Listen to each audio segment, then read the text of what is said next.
Deputy commissioner Lodhra Rao امتیاز احمد نے گندم خریداری مراکز کے دورے کیے۔ ڈپٹی کمشنر راؤ امتیاز احمد نے گندم خریداری مراکز میں انتظامات کا جائزہ لیا۔ اس حوالے سے مزید جانتے ہیں کاظم عباس کی اس رپورٹ میں۔ جی کاظم۔ ڈپٹی کمشنر لودھرا راؤ امتیاز احمد نے گندم خریداری مراکز کے دورے کیے۔ اسسٹنٹ کمشنر دنیا پور سید وسیم حسن و دیگر افسران بھی ان کے ہمراہ تھے۔ ڈپٹی کمشنر راؤ امتیاز احمد نے گندم خریداری مراکز میں انتظامات کا جائزہ لیا۔ ڈپٹی کمشنر راؤ امتیاز احمد نے افسران کو ہدایت کرتے ہوئے کہا کہ گندم خریداری مراکز میں آنے والے کسانوں سے خوش اخلاقی کے ساتھ پیش آیا جائے اور تمام کام میرٹ پر کیے جائیں۔ گندم خریداری مراکز میں کسی قسم کی بدعنوانی ہرگز برداشت نہیں کی جائے گی۔ ڈپٹی کمشنر لودھرا راؤ امتیاز احمد نے کمپیوٹرائز اراضی لینڈ ریکارڈ سینٹر دنیا پور کا بھی دورہ کیا۔ ڈپٹی کمشنر راؤ امتیاز احمد نے سائلین کے مسائل سنی اور متعلقہ افسران کو مسائل حل کرنے کی ہدایت کی۔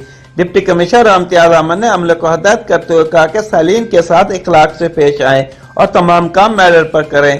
کسی شکایت کی صورت میں کرپشن اور بدعنوانی میں ملوث ہونے پر سخت محکمانہ کارروائی کی جائے گی۔ کیمرہ ٹیم کے ساتھ ڈاکٹر کاظم عباس بلوچ، راز نیوز، لودھرا۔